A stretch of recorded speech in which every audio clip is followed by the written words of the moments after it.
Bismillahirrahmanirrahim. Assalamualaikum warahmatullahi wabarakatuh. Kita masih di tema 3, subtema 3. Ayo menjadi penemu. Nah, fokus pembelajaran kita adalah PPKN. Nah, masih di hak dan kewajiban. Nah, hak itu apa? Masih ingat? Hak itu adalah sesuatu yang diperoleh setiap orang sejak lahir. Nah, dan kewajiban adalah sesuatu yang harus kita lakukan dengan penuh rasa tanggung jawab.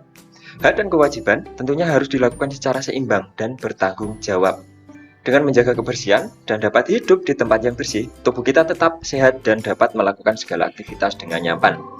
Ini adalah sebuah foto keadaan di mana di suatu kelas, semua siswa kelas tersebut saling gotong royong untuk membersihkan. Nah, dengan membersihkan kelasnya, jadi tubuh mereka tetap sehat karena belajar di lingkungan yang bersih, serta mereka juga nyaman kalau belajar di lingkungan yang bersih. Nah, ini ada sebuah foto kejadian di mana ada seseorang yang mengendarai sepeda dengan kecepatan tinggi, itu dapat menyebabkan kecelakaan yang membahayakan diri sendiri dan orang lain. Hak yang terganggu dalam kejadian ini adalah hak keselamatan di jalan. Oleh karena itu, kewajiban kita adalah berkendara dengan kecepatan yang sesuai. Nah, jika terjadi sebuah kecelakaan, tentunya bukan hak kita saja yang terganggu. Hak keselamatan kita terganggu dan hak orang lain juga, hak keselamatan orang lain juga. Kemudian, kewajiban terhadap rambu-rambu lalu lintas. Rambu lalu lintas adalah bagian dari perlengkapan jalan yang memuat lambang huruf, angka, kalimat, dan atau perpaduan di antaranya. Rambu lalu lintas berguna untuk meringankan peringatan larangan, perintah, dan petunjuk bagi pengguna jalan. Nah, macam dari rambu lalu lintas, tentunya bukan hanya lampu lalu lintas, juga ada lambangnya S dicoret, itu dilarang berhenti atau dilarang stop.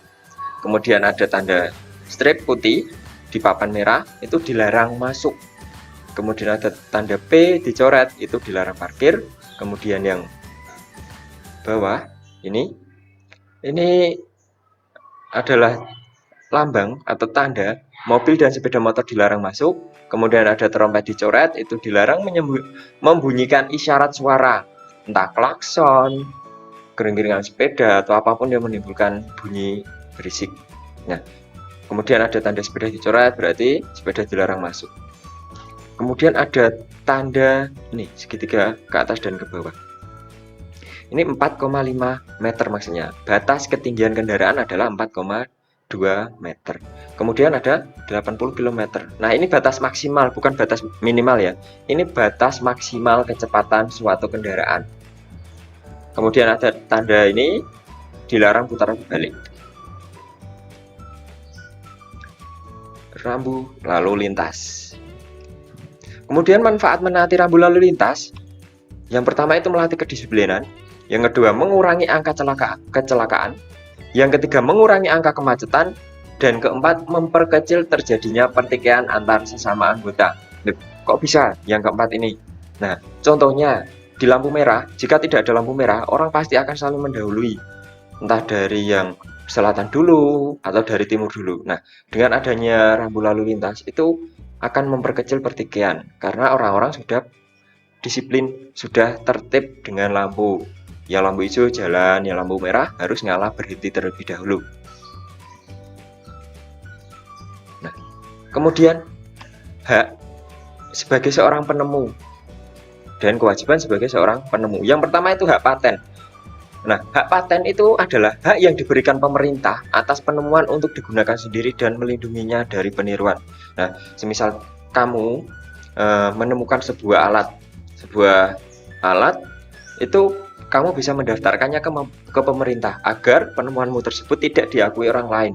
Contohnya, dulu itu kan ada reog yang diakui bahwa itu adalah budaya negara tetangga. Nah, kemudian orang Indonesia, terutama orang Ponorogo gitu, mendaftarkannya ke pemerintah atau ke asosiasi internasional. Dihak patenkan bahwa reog itu adalah budaya Indonesia, hak paten seperti itu. Nah, kemudian ada bantuan dana. Nah, Kamu berhak mendapat bantuan dana untuk kepentingan penelitian dan eksperimen. Semisal penemuanmu belum sempurna, mau kamu sempurnakan, kamu berhak mendapatkan bantuan dana. Kemudian kewajibannya. Nah, sebagai seorang penemu, tentunya kita harus memikirkan apa manfaat dari penemuan kita. Nah, kita boleh menciptakan sesuatu yang bermanfaat bagi masyarakat umum. Ya, harus ada manfaatnya. Jangan sampai kamu menemukan sesuatu atau menciptakan sesuatu dan itu tidak berfungsi. Selanjutnya yang kedua adalah menggunakan ilmu mereka untuk memajukan kehidupan masyarakat. Nah, dari penemuanmu tersebut itu harus berfungsi untuk memajukan kehidupan masyarakat. Selanjutnya ini ada kuis. Setiap orang itu dibekali kecerdasan maupun bakat masing-masing. Namun masih jarang yang dapat memaksimalkannya. Nah, jika kamu diberi kesempatan untuk menjadi seorang ahli atau penemu, kira-kira kamu akan menemukan atau membuat alat apa? Nah, alatnya itu apa? Kemudian fungsinya itu seperti apa? Coba, kamu gunakan imajinasimu untuk membuat alat tersebut. Nah, kemudian alat tersebut kalian gambar. Bentuknya seperti apa? Biar orang lain dapat mengira-ngira alatmu itu seperti apa.